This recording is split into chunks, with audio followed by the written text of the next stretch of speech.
Deebo Samuel traded to the Commanders. Adam Peters doing work. The back channel connection between Adam Peters and the Niners doing work. This is going to be quite a move for the Washington Commanders. Deebo Samuel definitely feels like he could have some gas left in the tank. Shanahan showcased him at the end of the year for a reason, as we told you all weeks 15, 16, 17, that this was a showcase to trade him, that he would be traded in the offseason, that he would either be cut or traded. And here we are. It looks like it's is it a fourth or a fifth rounder? Let me pull up the news on the compensation, but this just coming in. Deebo Samuel has been traded to the Commanders. It looks like Samuel, due $21.7 million this year, now heads to join former San Francisco exec Adam Peters and will play with QB Jaden Daniels. The compensation looks like it's going to be it's draft pick compensation, probably going to be a fourth or a fifth rounder. I'm scanning it right now to see if we have any idea. Fifth rounder. It's going to be a fifth rounder according to Ian Rappaport. A fifth rounder. Great news. Adam Peters is a magician. This is what he does. And if Adam Peters believes that Deebo's still got gas left in the tank, then he's still got gas left in the tank. And he's great for JD5. He would have been great in Buffalo. He would have been great in Baltimore from an NFL perspective, but not a fantasy perspective in Baltimore. He could have been great in Buffalo from a fantasy and an NFL perspective. He could be very good in Washington from a fantasy perspective, but he's unbelievable in terms of a football perspective. Washington was one player away from maybe making a Super Bowl appearance, and now they have one more piece to make that a reality in 2025. The Fantasy Football Show, the Deebo Samuel to Washington show, the JD5 Pass into Deebo show begins right now. The FantasyFootballShow.com studios. It's the Fantasy Football Show. Live! Monday through Friday, 8 p.m. Eastern. Smitty is also live whenever news breaks. From the FantasyFootballShow.com news desk, here is your breaking news. Adam Peters, we salute you. Let him cook.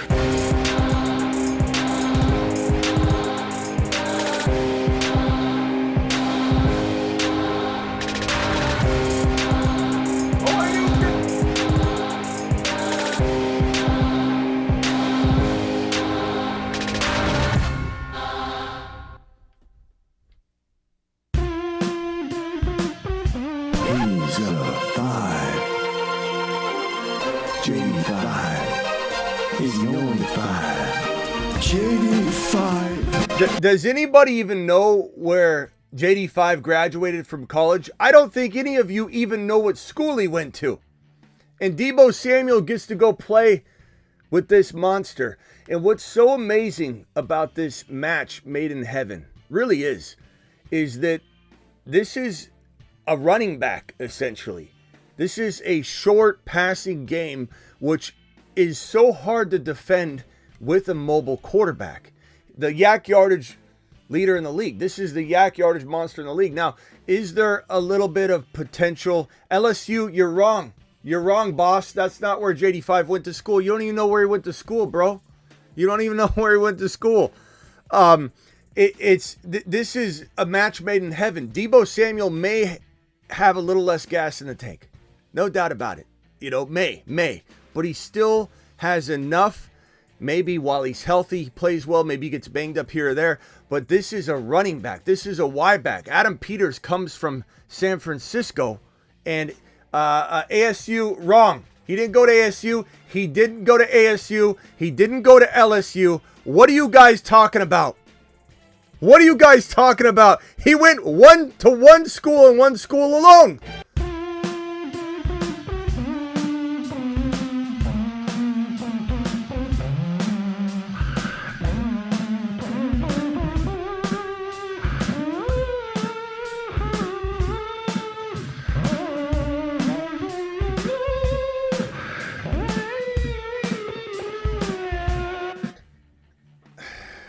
It's just some people just think they're fooled. They've been fooled. So I think this is a match made in heaven. You put him in Baltimore. The reason I think Baltimore is also a good fit is, like you said, run game, a defense spying the quarterback. You can't contain a guy like Deebo Samuel if you're worried about this running quarterback option. You know, this constant, where's JD5? Where's Lamar Jackson? To have Deebo Samuel in an offense that is going to be even better this year. JD5 is going to improve, and he's such a threat on the ground. This is a match made in heaven. This is why Adam Peters is the best GM in the entire National Football League. I'm not saying that look, the Eagles have definitely a case to be made here. You could argue it. Okay, I get it. They just won. I get it. But this, to me, is a more impressive turnaround. Look at all the talent on the Eagles roster, not taking anything away from Howie Roseman. He's in the top 2 or 3. I like it. I love it. But this guy, Adam Peters, goes over and in one season puts together a Super Bowl contending team with the rookie quarterback and makes this maneuver right here. A maneuver that I believe is beautifully fit from a football perspective. Fantasy, it's to be announced, but from a football perspective, this is a marriage made in heaven, given the dynamic of the offense, given how this attack is going to become more and more air raid as JD5 learns and improves, and his ability to run, his ability to be even more deadly through the air. McLaurin's finally getting the quarterback play he deserves, and we saw what happens in that regard. This team is so dangerous in this draft. Mark my words, the running back that lands on this roster through the NFL draft, whether it's Dylan Sampson, whether it's Cam Scattaboo, whether it's maybe it's a Caleb Johnson, maybe it's an Ollie Gordon who didn't run a great 40 times, so he might fall a lot. Who knows who the RB is going to be? But I believe that the RB that lands in this situation in Washington is going to quietly have some amazing long-term value. And Ben Sinnott, be careful of Ben Sinnott. He's a sleeping giant. And yeah, you know, we've got these free agent players, one of them being Zach Ertz, that could come back and complicate that growth and that progression. But Ben Sinnott, think about it. Who drafted George Kittle? Adam Peters. Who drafted Ben Sinnott? Adam Peters. Who reminds me, before Adam Peters drafted Ben Sinnott, before I even knew that Adam Peters liked Ben Sinnott, who did Ben Sinnott remind me of? George Kittle. Adam Peters and Smitty, we think like this. This guy is doing work. Adam Peters, hats off. Let him cook. Hats off, Adam. Hats off. 5th round pick, worth the price of admission. 5th round pick, the worst case scenario, you lose a 5th round pick. Who cares? Cap space, fine. Deebo Samuel might even get some sort of extension or some sort of restructure. You know, let's give him some upfront money. Let's make this easier here and there. Doesn't necessarily mean he's getting a huge raise, and it makes something team friendly so they have options down the road. This is a great move. Deebo Samuel could have got a 2nd round pick bare minimum last year. You know, so it's wild that we wait 1 year and now it's a 5th round pick. Adam Peters is an absolute magician. What a monster. We got a $20 hauler from BBQ doing good work. BBQ, appreciate your $20 hauler, my good sir. Let's go ahead and press this $20 hauler button. Alert. Super chat alert. Super chat from BBQ is as follows. It says McLaurin, Deebo, Sinnott, and a few more pieces in the draft. Here's my prediction. JD5 finishes QB1 and wins MVP. That's one of your bold predictions. We'll toss it up on the board behind me. This is a fantastic one. QB1, JD5, QB1 wins MVP. The combination of those two things is going to be great for the bold prediction board. What's the bold prediction board? Well, this is where any $50 hauler, which BBQ, he owed us a prediction because he dropped several $50 haulers. $50 hauler gets a bold prediction. The bold prediction, whoever wins the bold prediction at the end of the year on the $50 board will co-host a show with me once they are crowned the winner at the end of the year. So that combined prediction of MVP and QB1 will certainly get it done if you win both of those. Congrats on that. We'll throw it up on the board. BBQ, appreciate you. 5th round pick. This is great. 5th round pick is beautiful. Adam Peters is beautiful. the Commanders. Deebo and JD5 will be crossing streams every single Sunday going forward. Sometimes an occasional Saturday, a Monday, or a Thursday. This is gonna be unreal. Deebo runs. Deebo is hopefully gonna drop the LBs, but this is unbelievable for the offense. I can't wait to see what Adam Peters is gonna do next in this draft with a rookie running back or in free agency.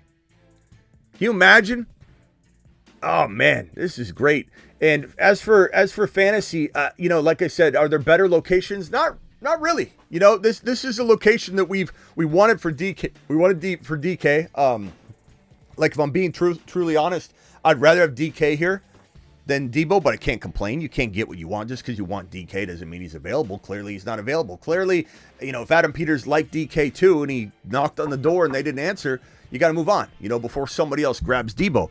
Would I have liked DK? Yeah, because of the longevity factor. Like, is Deebo going to give you more than a year and a half, 2 years? Probably not. But for Washington, given that they're at the door, knocking on the glass, saying, let us into the Super Bowl, it's time to say maybe we don't care. Maybe we say we'll develop wide receivers. We don't care if we lose this option for JD5. DK would have been better long term. Let him mature together and be together for a while. But look, this is a fantastic move. Adam Peters making genius moves here. I don't know. The Niners had to get rid of him because it's a fractured relationship, and to be honest with you, even if Deebo returned, his motivation might not be there. This should rejuvenate his motivation. Brandon Ayuk is probably punching the air right now. Brandon Ayuk is punching the air. His counterpart, Deebo, that he kind of one-upped, got a better contract. Here he is. He's on top, right? No, Deebo goes and takes the place of Ayuk, playing with JD5. Ayuk and JD5 are best friends. Well, guess what? Now Deebo and JD5 are best friends. And you throw in McLaurin, that's the three best friends that anybody's had. Three best friends that anybody's had. Mashed potatoes! Yeah, buddy. Let's take some phone calls and see what you all think of this fantastic move, this amazing situation. Dial in to the phone line. Let's hear what you think. Call into the show. Call into the show.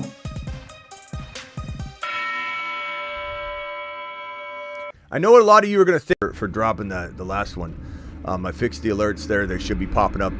Does this mean Pearsall to the moon? Not necessarily, bro. I know everybody wants that to be the case, but you still have Ayuk. You still have, Jennings. You still have Kittle. You still have CMC. You still have, there's a lot of mouths to feed. And I don't know that I feel as confident as Niner fans do about Brock Purdy in the offense. And you take Deebo off this team, it feels flat. It felt flat. It felt better when Deebo was in there at the end of the year, because Deebo was getting things done. That's why Shanahan showcased him to trade him. I don't think Pearsall just goes to the moon. I think it's complicated there. It's still crowded there, believe it or not. It was crowded, obviously, with Deebo there, but Deebo was going to command, But at the same time, it's like this is a move the Niners had to make because Deebo should be rejuvenated. He should be remotivated. I bet you he gets in some of the best shape he's been in for a while. I don't know about, for his entire life, but maybe he's in some of the best shape he's been in the last couple of years at least. And then what happens, Then what does he do? What's he do? He's motivated. He starts getting excited again. He's younger in the mind. If he stayed in San Francisco and you kept the fifth round pick, what's it going to do? Maybe nothing. But he stays in San Francisco. Maybe he wastes away. Maybe he's not, the relationship so fractured, he's not going to even play well. He didn't even look like he cared, So this is good. They're going to get a rejuvenated Deebo Samuel. And I love this. I love this. This is fantastic. Did free agency start early? I thought they said March 12th. This will be executed later.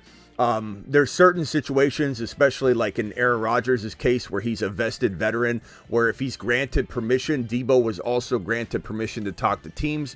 These are verbal, or these are being given to us early type of stuff. So yeah, it doesn't get executed upon. But there are certain situations teams can't tamper, but this isn't tampering. Aaron Rodgers talking to other teams isn't tampering when you've made it very clear as a club that you're parting ways with a vested veteran. So it's complicated. I know it gets confusing, but the NFL free agency, all the different rules and policies are kind of complicated. But yes, it's not officially official. It's more like official. It's like going to be officially official soon. Just hang tight. But yeah, free agency's going to be nuts, man. I think because the NFL draft's a little weaker, because the free agency is a little weaker, these teams won't be able to wet their beak as much in these two pools of a player, free agency and NFL draft. We might see a few more trades than normal. Maybe, if we're lucky. Just because, like, watching the combine, I don't know about you guys, but it was weak. You don't have Genti, whenever you don't have the big dogs in there and you get these second, level players and then there's really nothing going on. It was one of the most boring combines I've ever seen. The combine might not be exciting ever again, unfortunately, unless you're watching from a defensive perspective. But even that, you might start to see a lot of these defensive guys not show up to their combine. But the combine was as boring as hell. I was going to go live during the whole entire thing. Good God. Good. Thank you. I did not. What a waste of time. Look, we get to come in here and drop loads on this little number. Let him cook.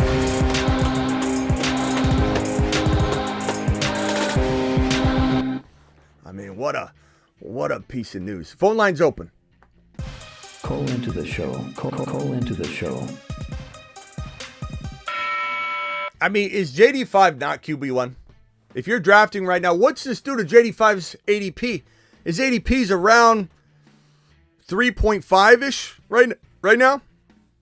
Does he climb into round 2? Does JD5 solidify in round 2? You got Deebo, you got McLaurin, you got an incoming probably rookie running back, knowing Adam Peters. JD5 might have just breached the top 24. 847 caller, what's your name and where are you calling from? Turn down the show in the background, bro. Hey, call back when you're ready. Call back when you're ready, bro. It's Mickey Mouse stuff right there. The Bruce, you're live. Bruce, you're live. What can I do for you, Brucey? Hey, Smitty, with this trade, what do you think it does for McLaurin? Look, I think there's enough to go around. JD5's uptick in production, targets, accuracy, so completion percentage, so just completing more of the same number of passes thrown. All that's going to, I think, help balance this out a little bit. Plus, keep in mind, like, Deebo's not much of a 1,000-yard receiver. If anybody thinks he's just going to become this 1,400 receiver all of a sudden, that's not who he is. He's 800, 900. He's 300 on the ground. He's 10 total touchdowns, though. He's end around. A lot of passes really, though, are short passes that are considered runs. So you could say that's a throw by JD5 and then it gets taken away because it's a run behind him. But at the same time, do I think this is the year that Deebo explodes past his normal receiving yardage mark? I think he's going to get 800, 700 to 850 yards and then maybe 10 total touchdowns and then that additional 200 or so rushing, which puts him right around 1,000 total yard player with 10 touchdown possibility.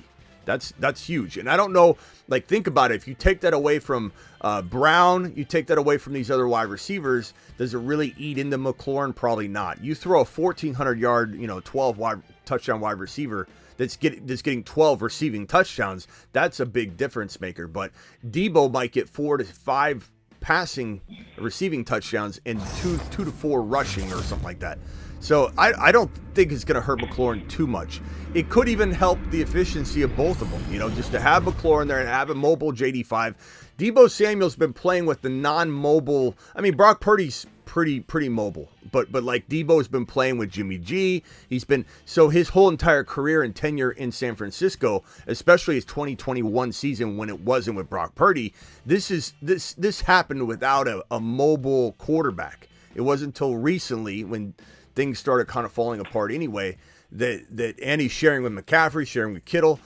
This will be very interesting to see how good Deebo is with a mobile quarterback, with another wide receiver like McLaurin, with an up-and-coming, I think no one even really sees him coming, George Kittle-type tight end and Ben Sinnott, if he gets unlocked this year. This is going to be amazing, bro. This is going to be amazing. It does Deebo, McLaurin, and JD5 make it a try for you, like a tripod, stack now? Deebo, McLaurin, JD5. Yeah, I mean, I don't know if it's as good of a stack as this bad boy right here, but The stack above all stacks. especially this is a It's quad. time to drop the pancake But- emojis in the live chat. Considering just 2 wide receivers and a QB, Higgins, Chase, and Burrow still probably a tad better. But, I mean, we're talking about, this is a comparable stack. I mean, JD5, McLaurin, and Deebo is pretty damn good. You could argue as good. You could. This depends on how you view Deebo. Do you view Deebo as he was unhappy, he was injured, he can rejuvenate, bounce back, and be 1,000 total yard, 10 touchdown Deebo Samuel? If he can be that, then this stack is pretty up there, bro. This might be second in command, maybe third in command. I'd say it's behind Hurts and A.J. Brown and Devontae Smith if Hurts was throwing better. Hurts has been a monster on the ground and obviously finished really well, but Hurts was struggling and A.J. Brown was complaining all year. So we can't just use the conclusion of the season, the Super Bowl win, to say that Hurts, A.J. Brown, and Devontae Smith walk into 2025 lighting it up and outscoring JD5, Deebo, and McLaurin. But I would say this is probably like second or third best stack in football, maybe, yeah. Now, is it an older stack that could deteriorate pretty quickly in like two years? Yeah. I mean, but this is why Adam Peters they got the right man for the job, because Adam Peters will not only do what's necessary now, recognizing now, understanding the now, which is that the Washington Commanders can win now, and let's go get a player now, but he'll build behind it. Like, this draft might be playing 5D chess for 2026 too. Just like Ben Sinnott was, like, everyone's like, oh, Ben Sinnott must not have been that good. No, that's Adam Peters. He's so smart, bro. He's so smart. Ben Sinnott was a 2025 move. We didn't know that. We kind of thought, because I love Ben Sinnott so much, that it would be a 2024 move. It wasn't. Ertz was great. So it was a great move to do what they did. But Ben Sinnott is a sleeping giant. And I really like him. Hopefully he can stay healthy. We saw this happen with other tight ends that got injured and stunted their growth and they never rebounded. It happens. So there's a certain possibility like he can't stay healthy, whatever. That happens. That's football. But this would be great. This would be great, bro. Can't wait. Ertz isn't back. Puka Junior territory. Puka Jr. What is Puka Jr. territory? Let me go over to Rock Out, who's a Washington Commander fan. This is great news, Rock Out. Congratulations, man. You got a tripod, bro. You got a Deebo, a McLaurin, and a JD5, bro. Yeah. It's fantastic. Yeah, I think with Deebo, he's better suited as a number 2 and move him around. Like when he had you guys like the tier number 1 receiver, he can basically work the inside and work out the middle and then do the reverses and all that. And also Ben Sinnott, he could be like a Augustin in the second year type of thing. And if he's not, let's just say he's not, Adam Peters will have somebody else. He will figure it out. He will draft another tight end so that if Ben Sinnott fails, there's another one there. His safety mechanism.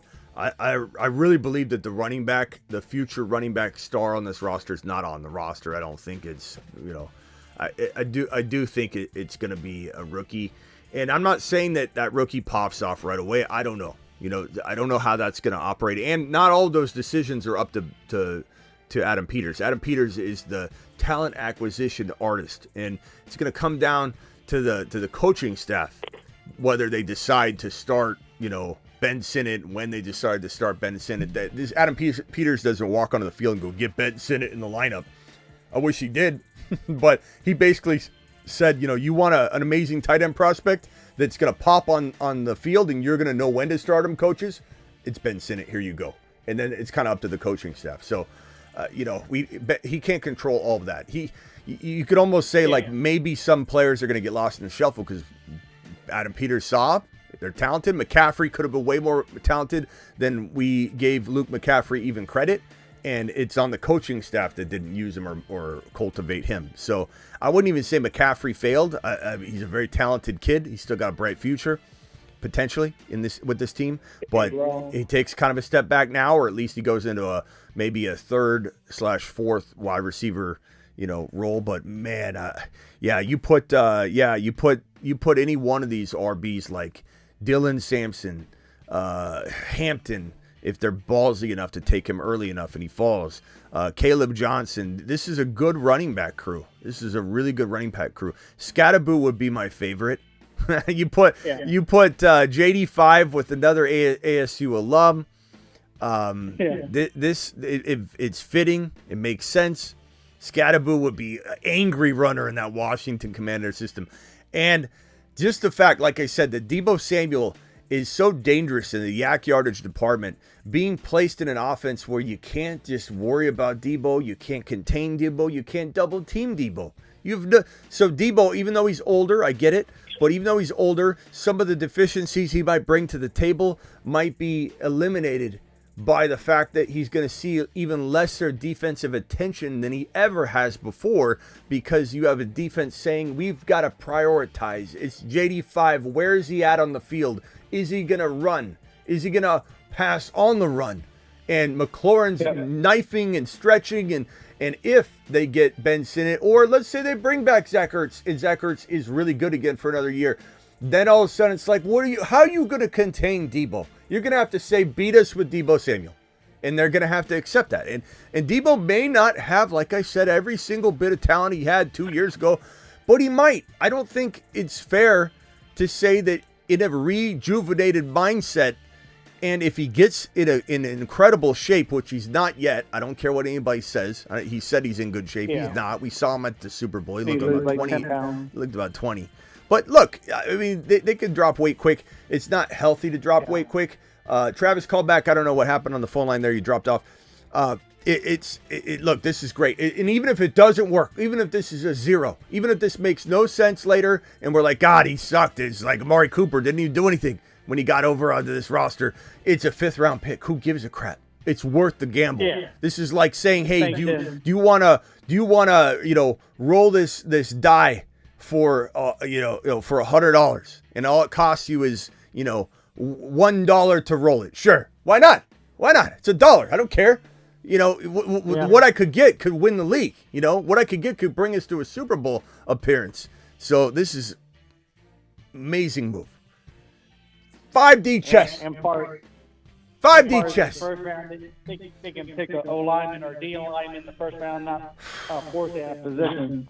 Yeah, Trevion Henderson would be my favorite pick for the Washington Commanders. I agree, Hot. Trevion Henderson, I agree with that comment. He would be my favorite, and he quietly had, in my opinion, the nicest level combine. The combine was super boring, but Trevion Henderson was kind of like right up there with every category. Just kind of, he looks very good. I love Trevion Henderson, so underrated. And if anybody's gonna see through I don't know if he's ready to be a full-time back. He shared the workload with Judkins. Maybe he is in the full-time. If anybody sees through that BS, it would be Adam Peters. Give me Trevion Henderson. Then over, tell you what, give me Trevion Henderson in Washington over Hampton. Chew on that. Come at me. I don't care.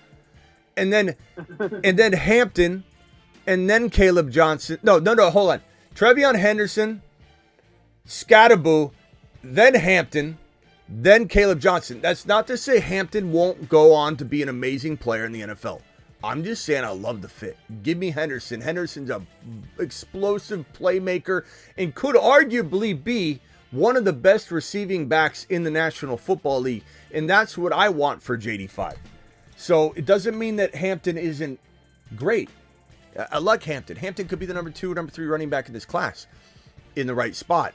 But Henderson could be the number 2 running back in this class in Washington. Give me Henderson, then give me Scatterboo, and Adam Peters. Man, if Adam Peters does gets one of those three running backs on the roster, it's game over. It's game over. Washington is my pick to win at least the conference. They're showing in the Super Bowl, no question in my mind. Then I just got to decide who's going to face them. And then I go straight to drop my ticket, my annual locked and loaded, smashing, winning 2 years in a row prediction where I went KC Niners show and then put $20 on each of them to win, but facing each other, 2 separate contests. And then last year did the same thing. Eagles Chiefs, Eagles to win, Eagles Chiefs, Chiefs to win. $20 preseason. $1,320 is what that pays on a $20 bet. So this coming season, is it going to be Washington? $20. Washington faces, I don't know, maybe my early thought might be the Bengals. Maybe. We'll see.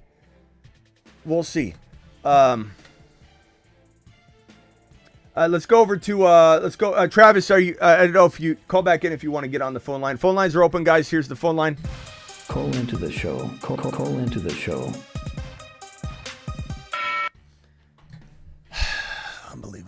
Unbelievable. What else you got there, Bruce?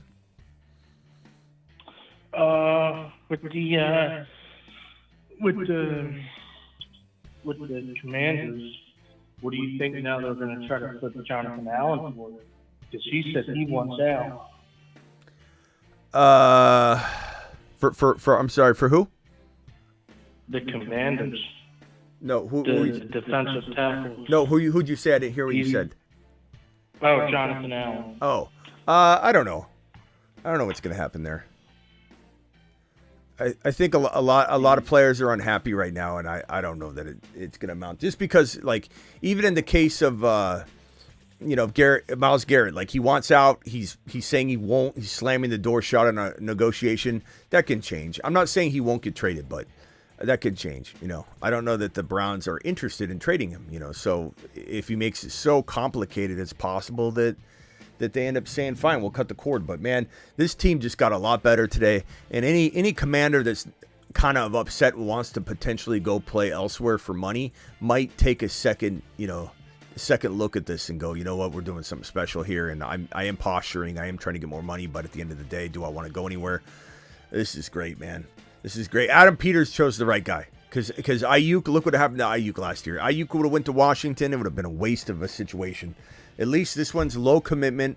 The amount of years committed short. The money's not a big deal with the way that the cap's going. This is peanuts, at the end of the day. They may even extend him or give him some sort of, restructure that looks really good for Deebo.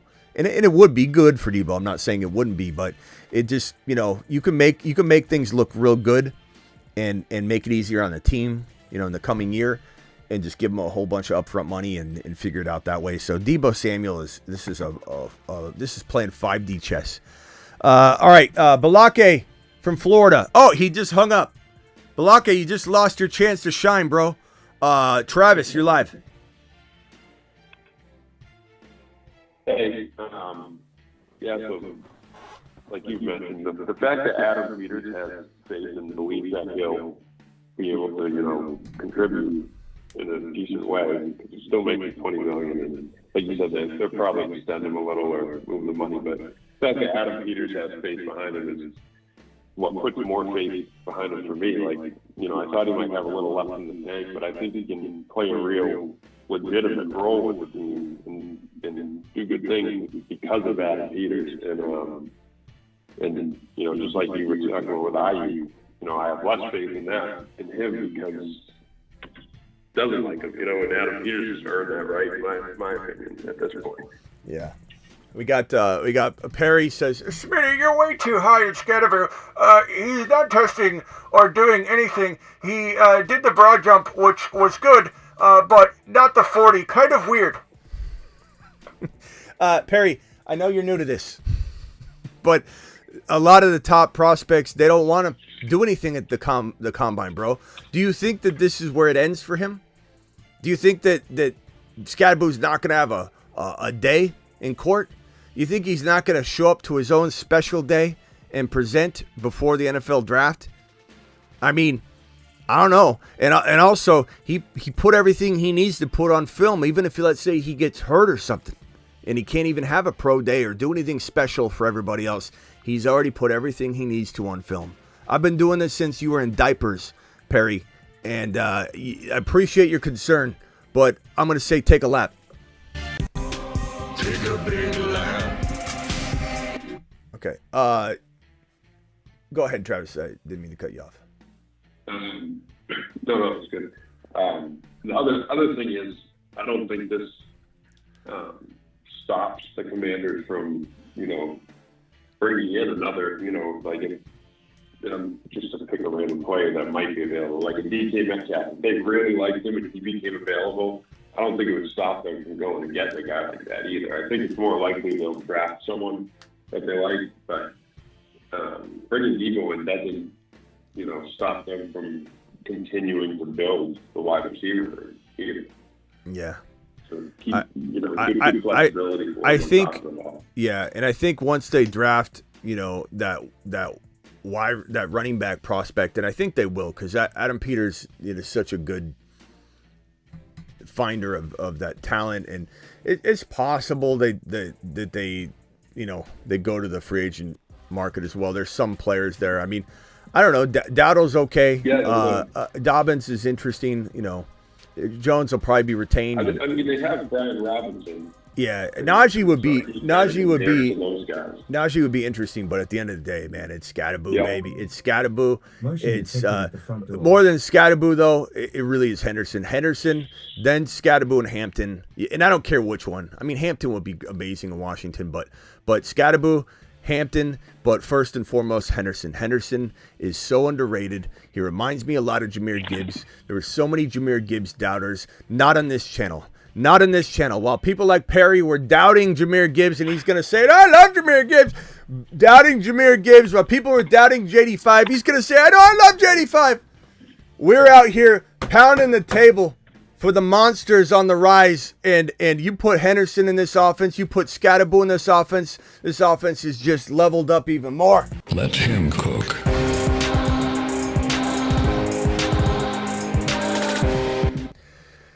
But love Hendy. Put Hendy in this. Put Hendy in this system, please. Put Hendy in this system. Yeah, and I've seen a few people on one end say, fifth rounder is too much to give up.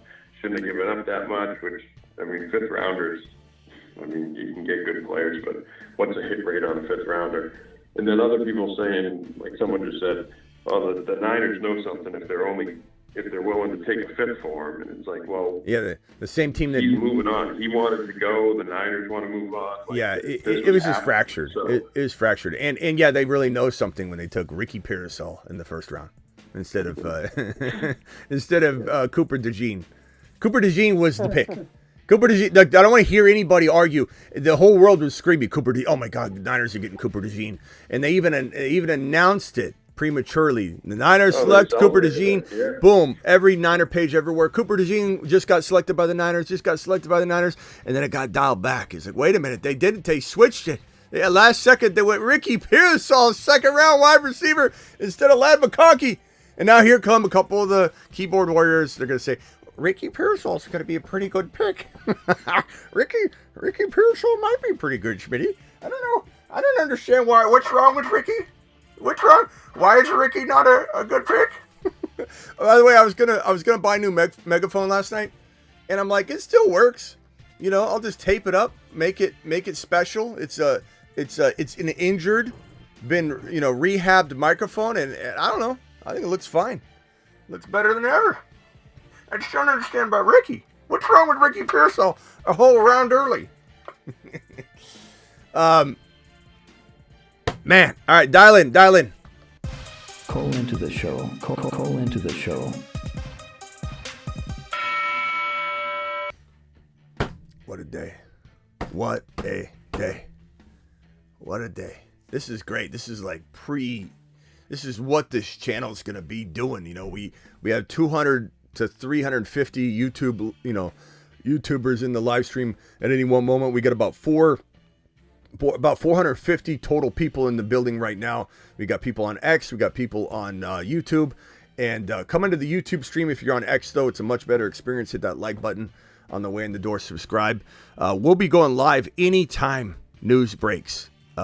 Just like this. I mean, I went live about probably 6, maybe 5.5 minutes after the news broke, which I tried to do yesterday with the Stafford news, but I'd already left the premises and I couldn't come back.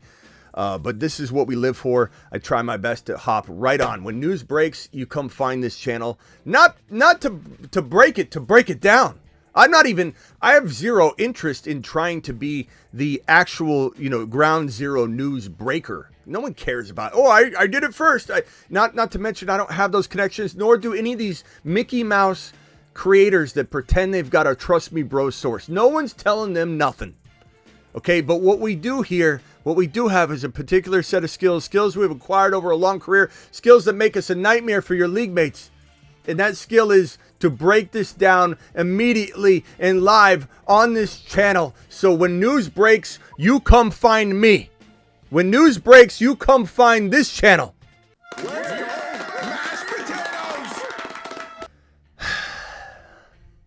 Hey, Smitty. Yeah.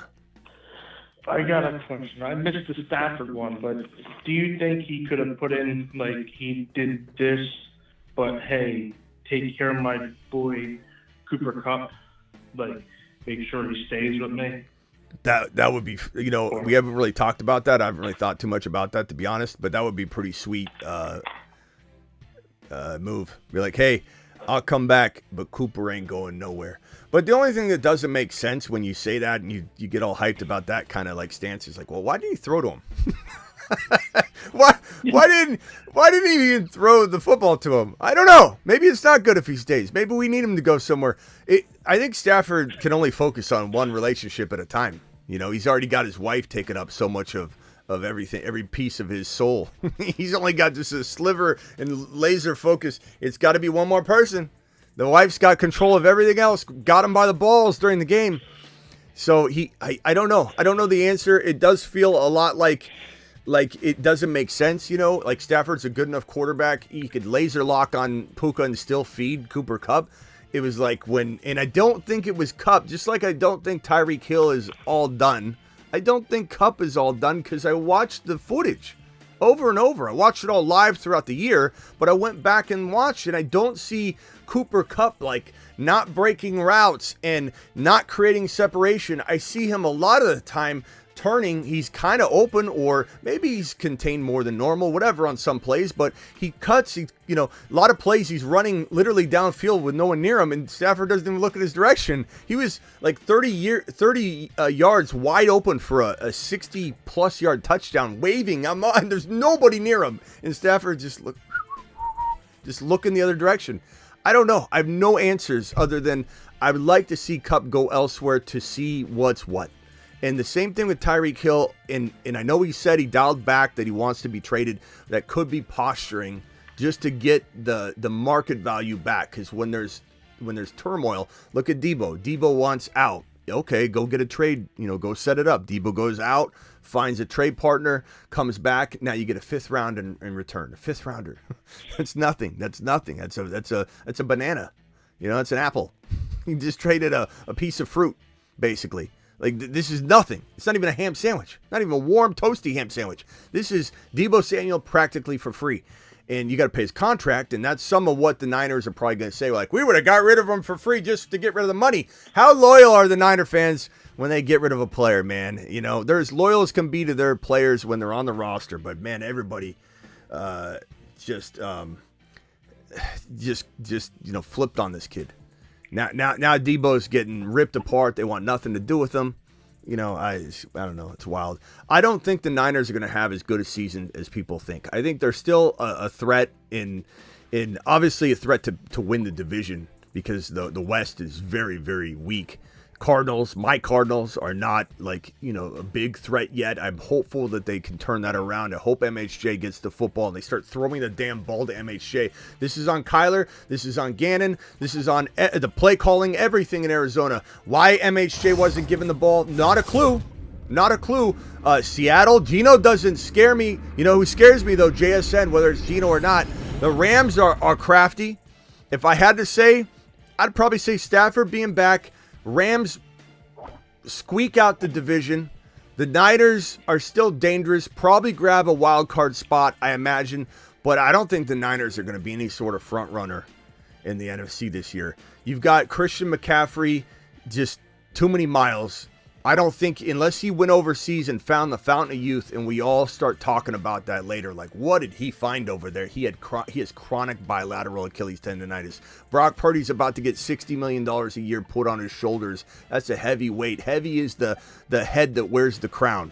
He already came off a very bad season. Now he's got to wear that kind of crown, a $60 million a year crown that's going to weigh him down. Trent Williams maybe he's injured all year. He's coming back. The wide receiver room's in shambles. Ayuk's not even, healthy and in a good headspace. Kittle's teeter-tottering on that potential last year. Maybe he's got 2 years left. Maybe he's got 1 year left. Maybe he's got a half a year left. Maybe he gets injured. Hard to say. Injuries are going to be a problem for the Niners still, because you've got a hopefully they fix it, but an offensive line that is shaky, and their top, league winning offensive lineman is potentially going to suffer some sort of, I think, on and off the field type of, it has those kinds of issues this year, in his final year probably, in Trent Williams. This is a team that's going to probably struggle with injury. Between Kittle, the offensive line, and not being able to protect Purdy, and the fact that they injure running backs every single year, up and down the entire running back lineup. It's constant injury. Let me go over to these callers real quick after I get these super chats. Mute for me real quick, Balake. Michael, I'm going to come for you first, but mute yourself real quickly, then over to Balake. But let me get these super chats out of the way real quick because they dropped. BBQ dropped a $20 hauler. And this might have been the other one. McLaurin, Deebo, sent it for a few more pieces in the draft. Yeah, thanks again for that. I got to put that on the bull prediction board. Thank you very much, BBQ. Daniel, does this mean Pearsall to the moon? I read that one already, and I said no. I don't hate him, but I don't think it puts him on the moon. I think there's a lot of mouths to feed. Did free agency start early? I read that one already. Thank you, my guy. No, it didn't. This is not official yet. And in this last super chat, Justin said, did you plan on drafting after speaking on Deebo? No, I only draft at night, bro. I only do the graveyard shifts or draft. This isn't a draft channel. I'm not saying I don't enjoy drafting. I certainly love promoting our sponsor, Underdog, promo code Smitty. But the one thing I don't do is draft during the day and just make this a draft channel. This is a news channel. This is a fantasy channel first. This is a help you win channel. This is a phone call channel. This is an interactive channel. The drafts are at midnight Eastern. That's the only time we draft on this channel, but I appreciate you, my boy.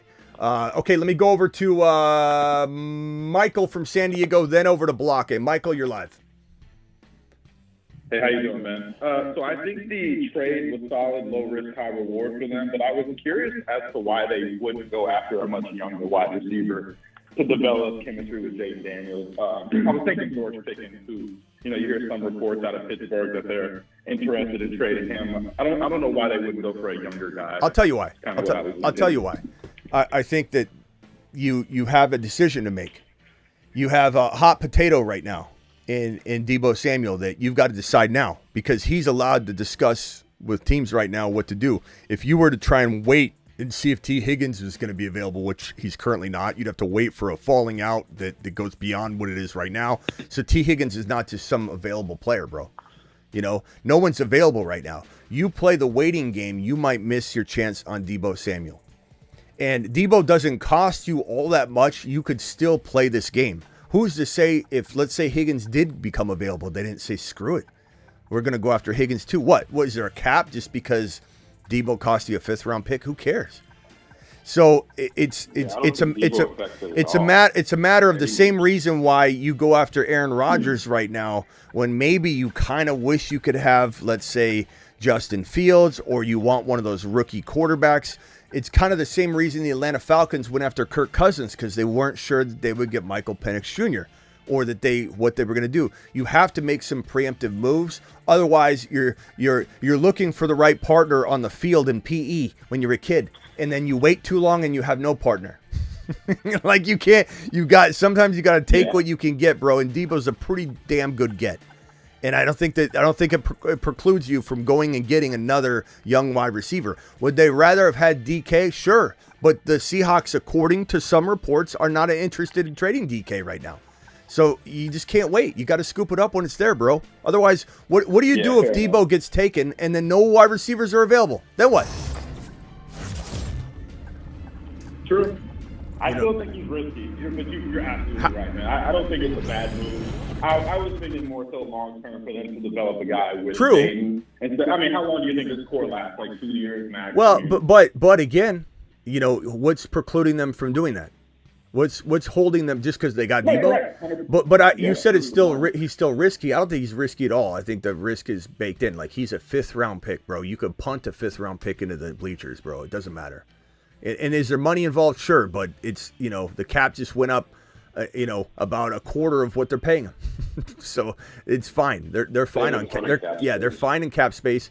Again, what they do with this contract too might also free up more of the commitment later on it, and just kind of say let's eat a lot of it up front so that we can have nothing holding us back later. But bro, there's no worries. You got a lot of cap space. There's no worries about eating up a year or two of that cap space, because when time comes, even if you brought in a T. Higgins, everyone's like, you can't sign T. Higgins. You just brought in Deebo's contract. Doesn't matter.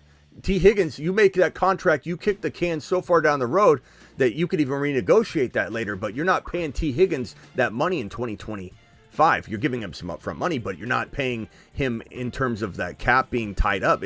Bro, they can still, this does not preclude them from getting another wide receiver and doing exactly what you're saying and what I've said. Well, what do you think the odds are on them getting another wide receiver? I feel like that. I mean, maybe they could, but I mean, they have Deebo, they have Terry. You know, that's still the main focus. Yeah, but here's where this gets tricky, because if they don't, and you say, see, now they didn't go after, we don't know if there's another wide receiver available, bro. We have no idea who are you saying they should go get? DK? DK's not available right now, according to reports. Who else? Name another player. Who's available?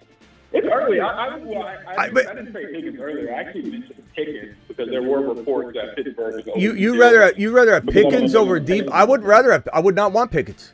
I don't think Adam Peters would want Pickens on his roster. Pickens is a head case and a locker room cancer. I would rather have Deebo and worry about this 2 years from now than bring that problem child on my roster. Hell no.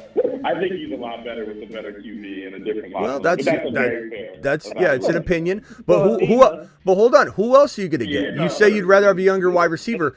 And you're saying that the odds of them doing another trade, or acquiring another wide receiver are only as good as the options. So just because they don't do it doesn't mean that they didn't try. Like, what other wide receiver can they go after? There's no one just available right now. Cooper Kupp's older, Tyreek Hill's older. You know, all the receivers that are available. You could maybe say you could maybe say Garrett Wilson is the only other wide receiver that's getting kicked around right now as a potential player that can move. What about Olave? And hold on. Well, Olave's got concussion problems, bro. Is he even going to last longer than Deebo? He might not. Yeah, like, these are all problematic situations. The only thing I'd say in Garrett Wilson is if Garrett Wilson is available, Adam Peters will not allow this move to prevent him from bringing in Garrett Wilson. So I do agree with you that I would still be proactively trying to find another wide receiver, but at the same time, this is a problem you can address later. And right now you have a window to win a Super Bowl. And just because that window closes doesn't mean the team drops off. It just means you got to reload again. And you could keep playing for youth. I say this in Dynasty Fantasy Football. Too many Dynasty players play for 24 and 25, 23-year-old players. And if you're at 25, they want to get rid of you. They don't want you. Those people are playing for second place in fantasy every year. You got to be able to take some risks and have some anchors on your team that are older players. And while I would rather have DK, he wasn't available. While I'd rather have Garrett Wilson, he's currently not either, he's not maybe available, but he's not capable of being traded right now, or they can't talk to him right now. We don't know what's going on with that situation. So you have to act now, or you're left with nobody to partner up with later. So I don't believe this will prevent them from doing a Garrett Wilson trade if Garrett Wilson was available, to answer your question. Yeah, fair enough. I think good discussion. I think another thing this does is, Adam Peters is great at finding gems later in the draft, or they could even use a second or third rounder on a wide receiver, and he doesn't have to be that guy right away. He doesn't have to be their wide receiver through right away. It gives them a little bit of time to develop and get into the swing. And also, Michael, and you can mute after this and stay on the phone if you want. If you got another question, pop back in. But another thing too is remember, what is Adam Peters' strength? Drafting. So who's to say he doesn't get the next Brandon Ayuk, the next Deebo Samuel? And what's the draft selection that they have? Let's see. 29. Commanders draft picks 2025. Let me pull all of them up so we can kick them around on the screen. But 29. Should be 29, 28, right? Yeah, 29. So Got 2 thirds. they got their second. They've got their third from Philly. They've got their fifth from New Orleans, or they got a fifth from New Orleans. So they got their first and their second. There's a really good chance, bro, that there's a wide receiver that's available. That's an underdog. That's let's call it. Let me just take a look at my thefantasyfootballshow.com rankings, which are year-round rankings, advice, bold predictions, trade calculator. Go do it live. But looking at the rookie rankings on my site and just kind of spitballing a 29 overall. Look, how many wide receivers go in the top 28? Ted McMillan, Travis Hunter, Egbuka, Luther Burden. 4. Okay, so Matthew Golden. Maybe Matthew Golden. So yeah. Matthew Golden, maybe he falls. That could be the guy. Isaiah Bond, or who knows? There's a lot of potential. Not to mention, how costly would it be to move up to get Matthew Golden? If Golden's the fifth wide receiver, who really kind of had the best combine, but again, the combine was very dry, boring, and I don't really put much stock into it right now. There's a lot of wide receivers, and if you could move up to go get a Egbuka, and you got the balls to do it, and you've got the draft capital to do it, you just gained a fifth rounder. Maybe that makes you feel comfortable. Or I'm not fifth. I mean, you just lost a fifth rounder. Sorry. You're right. I'm reading it backwards. I'm in my mind. You just you throw us. I don't know. I'd throw to move that pickup. I'd throw a second at it. All right. Hold on one second. Balake just. Let's see here. Was that Balake I was talking to, or Mike? Balake, you keep leaving right when I'm coming to you, bro. What's he doing? Did I already go to? I didn't go to Balake yet, did I? Damn it! He keeps hanging out right when he's on the spotlight.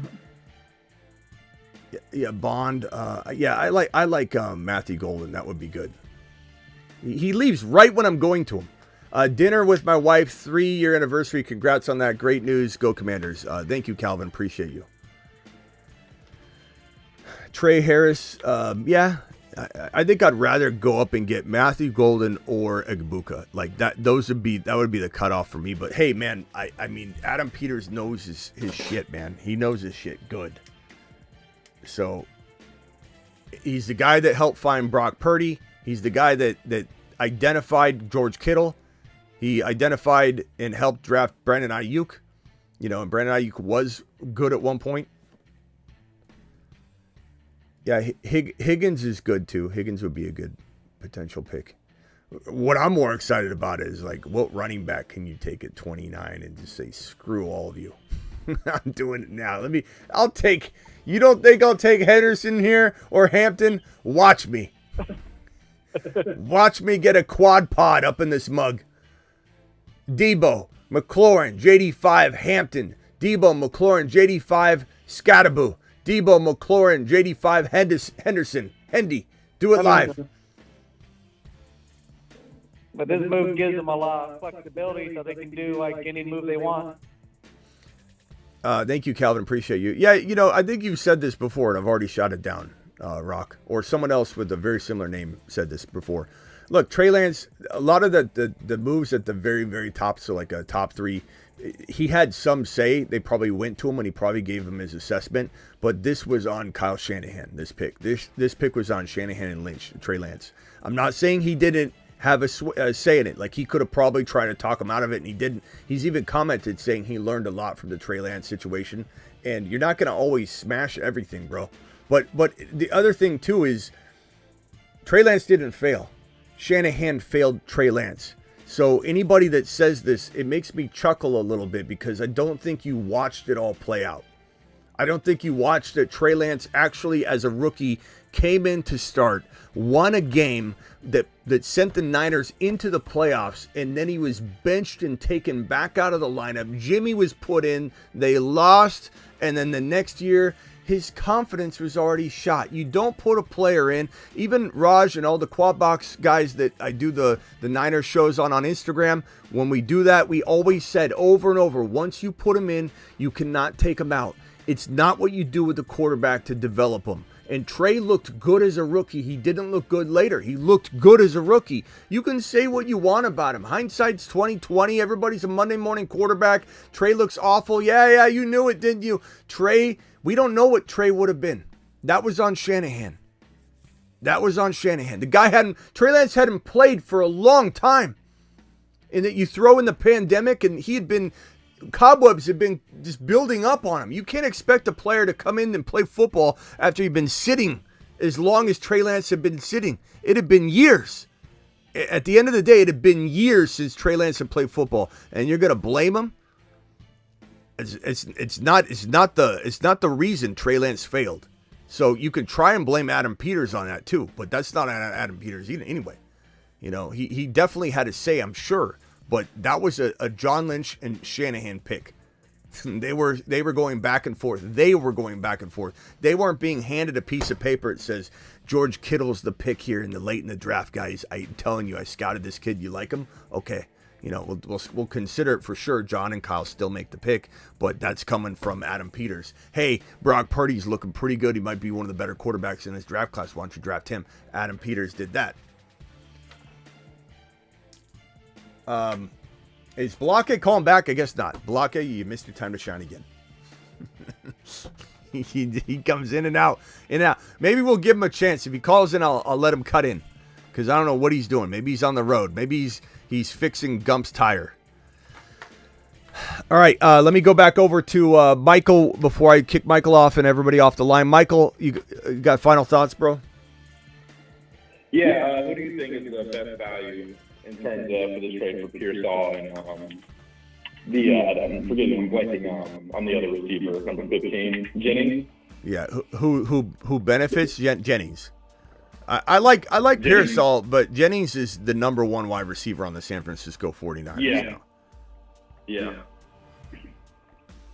And I don't think even that like IU can even. Standpoint, in terms of who's the better pick for value, you would still say Jennings? Yeah, I would, because I don't know that I trust Pearsall in my lineup right now. I certainly don't trust Ayuk, but I would certainly trust Jennings in my wide receiver 3 spot. That'd be great. Yeah. Thinking more late round for Pearsall. I don't know what his ADP is. It's going to climb. It's going to climb. There's going to be a lot of, Pearsall to the moon. You see a lot of that because people have Pearsall in Dynasty. They're going to double down and redraft, and everybody's excited about Pearsall. And a lot of people that are Niner fans want to make this situation right in their mind. If Deebo leaves, Pearsall's got to be good, right? Please. I like Pearsall a lot. Pearsall is a good receiver, but it's you know, he's good. He's good. He's got a lot of upside, but I think that we're a little bit a ways away from him being ultra consistent when he's got 2 other wide receivers, because Ayuk, they're paying so much money, they're going to want to get him into at least their number 2 wide receiver, spot in terms of retention. Do you think this Ayuk trade speculation? At this point, how can you trade? I'm not saying that I wouldn't get rid of him. I would, and I'm not saying that the speculation isn't true, but how can you get rid of Ayuk off of a brand new deal that has so much dead cap, involved, especially like any deal when a player signs a new contract, they're almost not movable for a few years. But how are you going to get rid of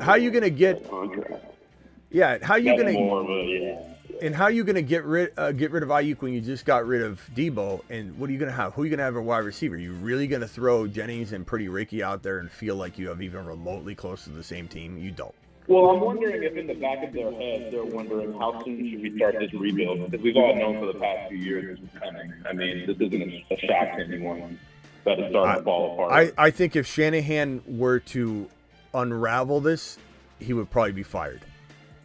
So I think the expectation is that this team can win. And if Shanahan were to lose badly this upcoming season, you're going to hear that he's on the hot seat. He might have one more year. I'm not saying he'll for sure get fired. But everybody laughed at me when I said Shanahan was not doing his job last year. Everyone's like, oh, man. Now half the fan base is calling for Shanahan's head. Half the Niner fan base wanted him fired. I'm not saying Jed York was going to fire him. Jed York loves him. But half the Niner fan base finally turned on him after last season. He's a good offensive coordinator. He's not a good head coach. Yeah. He's just not. He's not. He's not good with the personnel decisions. He's not good. I mean, name a situation in the offseason he's handled well as of late. Ayuk, the Bosa extension, the Deebo extension. You know, let's see how he does with. Let's see how he does. Yeah, Trent Williams, Jimmy G. Remember when they announced Jimmy G goodbye? Took his playbook away. Wouldn't even let him on the practice field. Oh, Jimmy was pacing around the outside of the practice field. Wasn't even allowed on the field. And this is their quarterback 3 weeks later when the season started. Like Shanahan is awful at this stuff. He's one of the worst coaches in the league. He's just such a good scheme artist and architect of an offense and an offensive coordinator that when they do well with this amazing roster, you think, oh, how's he a bad coach now, Smitty? Because his offensive coordinating is the reason they're winning games. But at the end of the day, where are they at? Where are they at the end of the day? Nowhere. Doesn't matter if you get it, take it to a conference championship. Doesn't matter if you make a Super Bowl appearance when you keep failing and taking your foot off the gas. Not to mention that the year prior to this year obviously didn't even make the playoffs, but the year prior, Green Bay should have won that game. Detroit should have won that game. Like, the Niners shouldn't even been in the Super Bowl. They didn't even deserve to be in the Super Bowl based on the two performances that they put out on the field. And as of Brandon Ayuk's contract, it looks like, so it's $30 million a year annual average salary. 2025, if they cut him, his dead cap would be $40 million. Or if they traded him, it'd be different if they trade. I'm not saying they cut him, but I'm just telling you the dead cap. Dead cap is $39 million. Trades are different, but and when they trade him and all that, there's different complexities to that dead cap number. But there's just too much money to move him. You can't even move him. Doesn't make sense. All right, bro. Appreciate you. Yeah, thanks for the call. Yeah, later. Marsman, rock out. Final thoughts. Yeah, I think with the Deebo trade and all that, I think gives them a lot of flexibility to do like any position. I think if they don't go wide receiver or running back, they'll probably go offensive tackle. They better. The Niners better go offensive tackle. If the Niners take, look, I don't think the Niners will take Genty, but for anybody that says that it can't happen, they're living in la land because they don't. We don't know how they're going to draft without Adam Peters. They haven't drafted without Adam Peters, but this one time, and when they did it, they took Ricky Pearsall around early in round 1 when they didn't even need him. So let's not pretend that the Niners can't royally screw up this 11 pick. Take Genty, who is a great pick in theory, pound for pound, best pick in the draft at 11. But they have McCaffrey. They probably will have Mason back. They probably, they definitely have Grant. Like, there's no room for this right now. You can't do that. So this is a team that's totally capable of doing that. Chicago Bears need an offensive lineman more than they need anything. But is there a possibility that they screw this up as well? And I'm not saying Ben Johnson wouldn't make Genty good in Chicago, but it's not where we want him to be. Just because we want him with a good organization, not one that's continuously failing their players, and there's no good offensive line there to block for him, so he's going to have a lower yards per carry. So we definitely don't want him in Chicago or San Francisco. These are the only two pitfalls right here, booby traps for Genty's value. Dallas is beyond the booby trap. I hope that happens. Miami's kind of complex, but look, we'll address that if it comes, but because it'll present opportunity for HN drafters because he'll tank into the third round. and we'll have to reconvene and be like, okay, wait a minute, guys, listen, third round H-Han with Genty is better than first round H-Han without Genty. We'll be going into some complex matrix and Spider-Verse to figure that one out. But hopefully that doesn't happen, just so there's not that kind of a world we're going to need to live in. It's a mess right here. It really is Dallas. It's Dallas's responsibility to draft Genty if he's there. All right, we'll see you later, Rock Out. I'll be back later tonight. Yeah, Dallas will be done if they don't take Genty if he's there. Dallas. I think they will, for all the reasons I said earlier, that I think that you're probably looking at, with Genty, you're probably looking at this, we didn't go get Derrick Henry, we didn't go get Barkley, we didn't go get Jacobs, and everybody ridiculing over that. And the only explanation that can alleviate all of that and say, oh, that's why, and that's what Jerry will say. He'll say it just like that. He's like, if we had the long-term commitment to Derrick Henry, we wouldn't have had the ability to spend the draft capital and the money on Genty and let Genty get out there and do his work. And so we take Genty, and that's the reason why we waited. I'm always thinking of stuff down. He's just, this is his way to fix his sins of the past, and it makes a lot of sense. Yeah. Henderson in mother freaking Henderson in Dallas would be great too. Henderson is the running back one. He is a running back TB. I hope you're not saying Tampa Bay, bro. Henderson is look, I mean, where's Henderson? The Moon Man list? The Moon Man, dropping loads in outer space. He's on a shuttle to Mars. Why isn't the Henderson? Moon Man, dropping loads in outer space. I don't know why Henderson's not there anymore. I thought I moved him on there. Yeah. Space Moses. Oh, let's put him on there now. I don't know if I thought I did that. Did you have him as midfield? I don't think so. I don't know why he's. I don't know. I think maybe I just said I was going to do it, and then I didn't end up having the show or something. I don't know, but yeah, Henderson, we'll put him on the Moon Man list. He's such a beast. Look at all look at the rookies we got. We got 4 of the 5 of the rookies. but these aren't It's only Hunter is the big name guy, so it's not like we're just throwing every rookie on here. These are kind of doubted Donnies. But yeah, let's throw him on here. Let's do a proper celebration, ladies and gentlemen. I give you Moon Man number 5. I may have to extend this to 6 on each board because we're already almost full. But here we go, ladies and gentlemen. I give you Moon Man number 5. The Moon Man, dropping loads in outer space.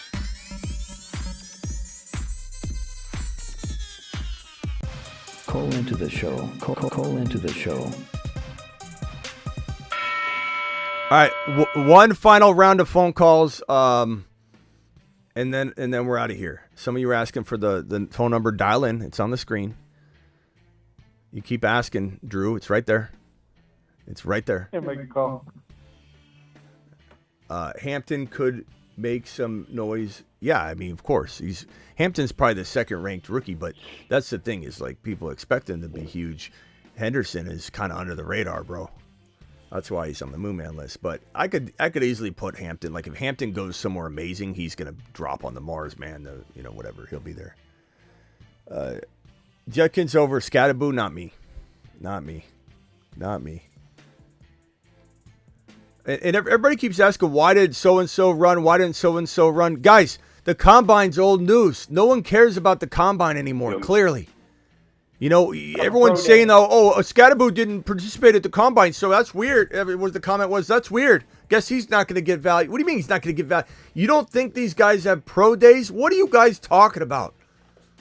What you think they're just going to walk into the NFL draft? It's smart not to go to the Combine anymore. The Combine's getting outdated. No one cares about the Combine. And anybody that presents themselves as a top prospect is going to now follow suit. Like, if you want to act like, even if you want to fake it till you make it, like, I'm a top guy. then you're not going to go to the combine and participate because the top guys don't participate in the combine anymore. So you go and participate at the combine, you're admitting you're not a top guy. So what are we talking about? Hang tight, especially because it's a more controlled environment, and I know people will say, "Oh, combine, people get more credit for the combine when they, do their stuff there because it's not a controlled environment." But they don't care about that anymore. And any team that's interested, they have their guys at the pro day, and they're going to see what they need to see. It doesn't matter what we see on TV. Yeah. Let me go over to 808 caller. 808 caller. What's your name and where are you calling from? Yes, sir. How you doing? This is Gavin Brown calling from Indianapolis. I'm over here trying to cover some of the combine stuff that's going on over here for some 49ers stations and that sort of thing. Oh, okay. What are you feeling? What's your vibe?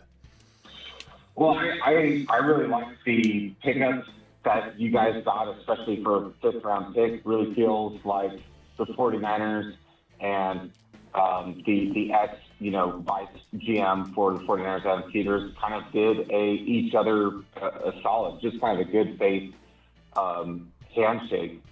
I really like the addition to Deebo Samuel on your team. If I were a Commanders fan, I don't really like it from an NFC fan, but I think it's a great addition, especially for the cost. Is insane.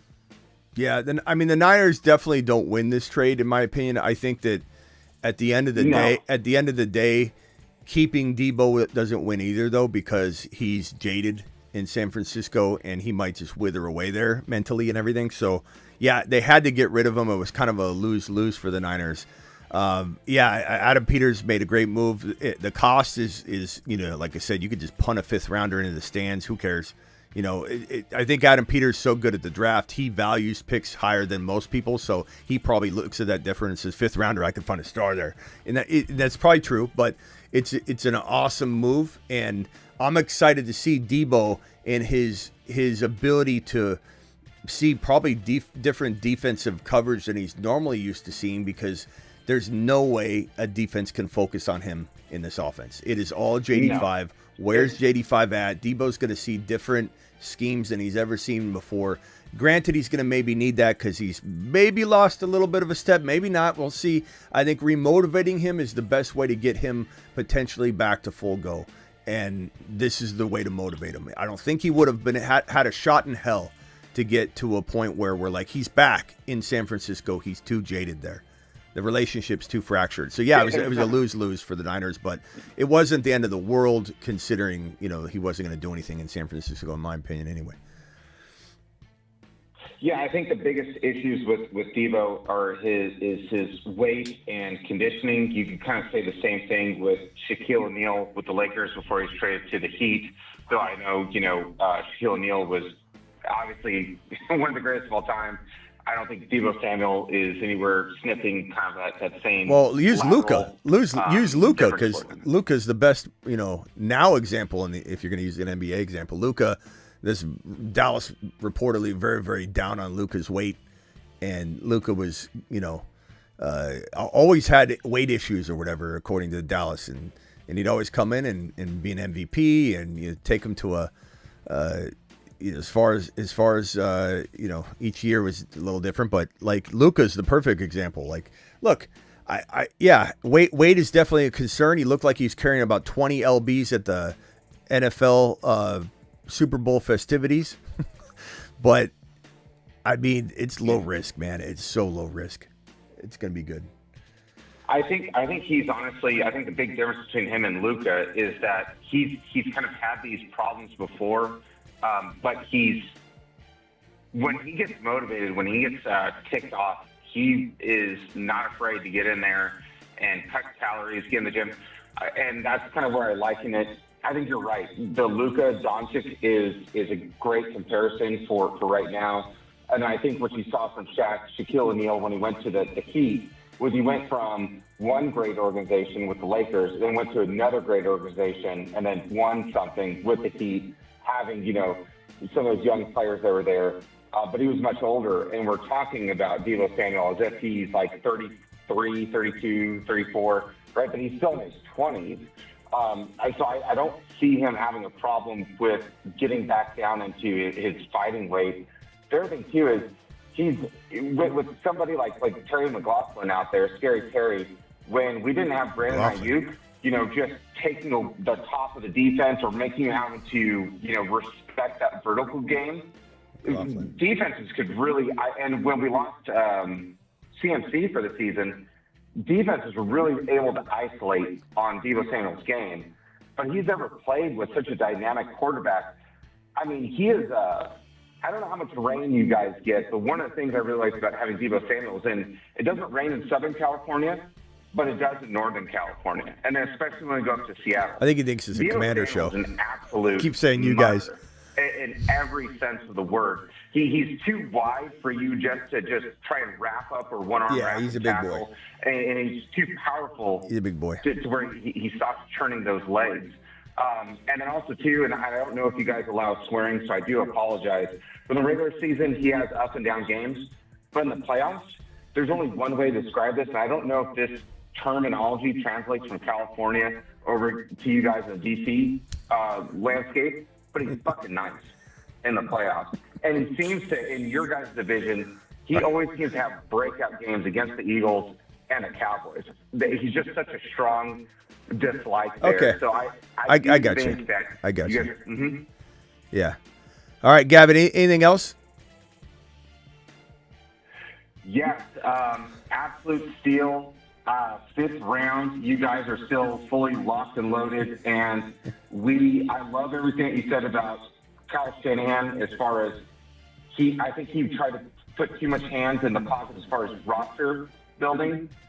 We do miss Adam Peters. He left. All of a sudden, you guys are in the NFC Championship. We're not, right? I think there's a lot to glean from that. He's the one who made the decision to bring a guy like Deebo Samuel over. So I would, if I were you guys, I would have full trust and confidence in what Adam Peters is doing. Right. Thank you so much for accepting my call. Have a good night. Thanks, Gavin, later.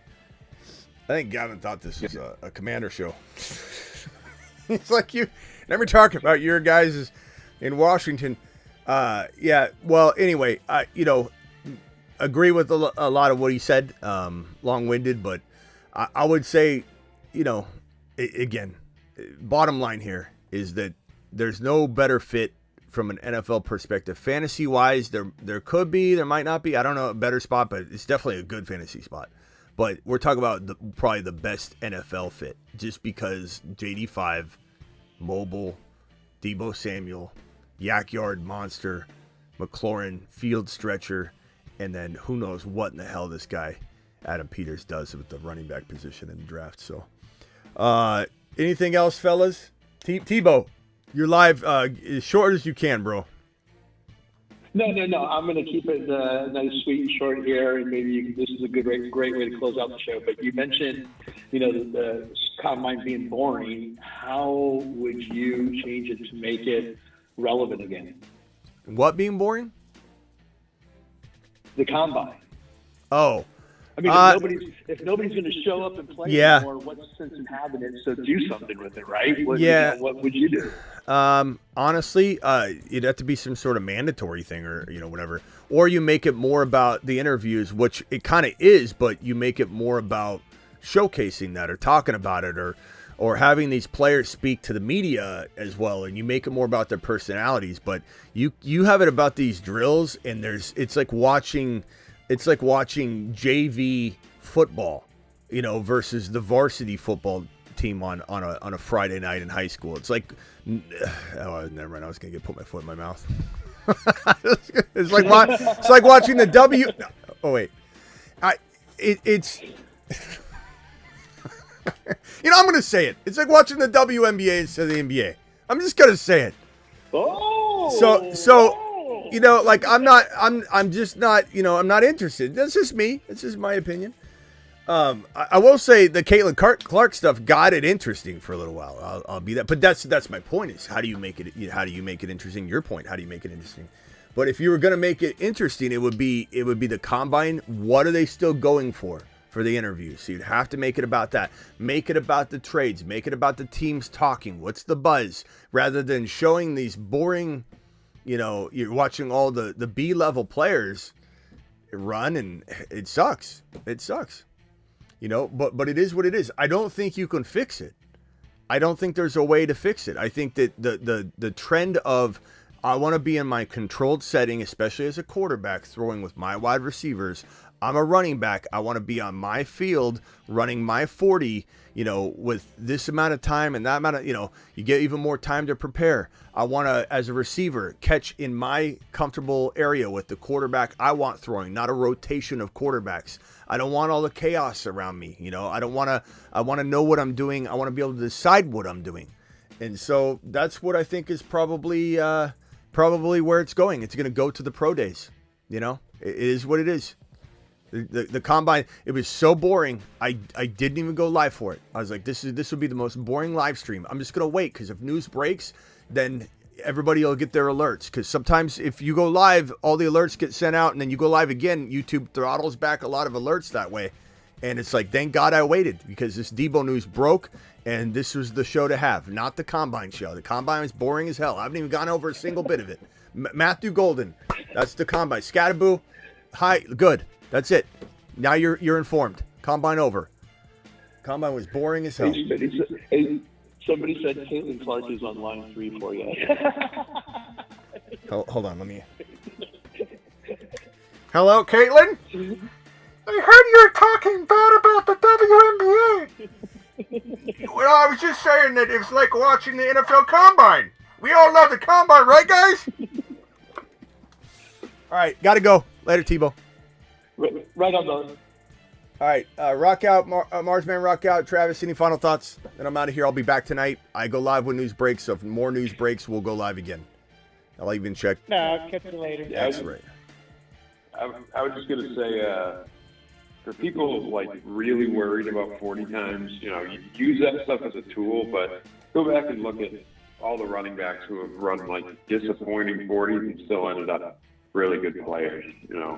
Dalvin Cook, Aaron Foster, Le'Veon Bell. There's a ton of them, so don't worry about that so much with Scatterbo. I keep seeing people say that. Yeah, he'll be fine. Thanks, Smitty. Yeah, real quick. Yeah, yeah. See you guys later, guys. This is what I want you to keep an eye on. The next potential players to be moved, or hopefully are in the conversation of being moved. These would be probably the best players to see. Get shipped somewhere, in my opinion, from a fantasy. And somebody throw out another name, I might reorder it. But I'd say that these are the ones that excite me right now. Garrett Wilson, DK Metcalf, Milton, in that order. That would excite me. Who am I missing?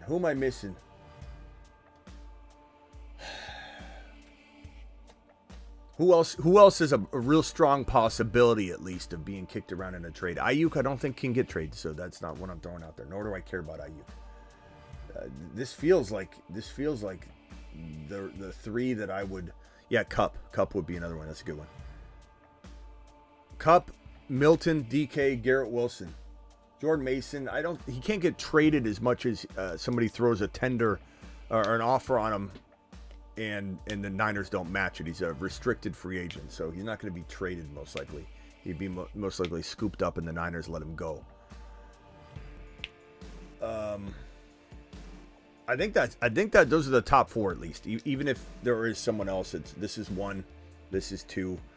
I would say Milton's more important than Cup moving, in my opinion. 3, 4, because of what the ramifications are this and how much doubt, and people will say he's garbage. Oh, Milton's not a good quarterback. He's trash. I can't believe you like Joe Milton. I like Joe Milton. I love Joe Milton. Joe Milton is a midseason monster for a reason. We're not just wasting our breath.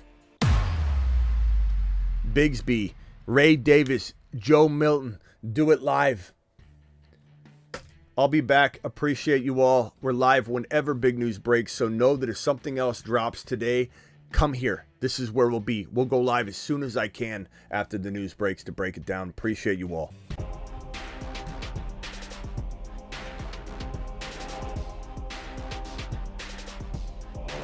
There are 2 5s? JD5, AR5? There can't be. Oh no. They're gonna cross streams.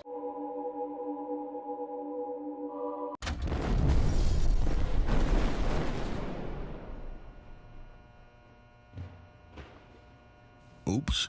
Well, damn. He's a fragile Freddy. He's a 5. JD5. He's a 5. JD5 is the only 5. JD5 is him, and now all can see. He graduated from Himothy University. Unleash the Washington Kraken. JD5 to Saturn and beyond. To Saturn and beyond. Supernova.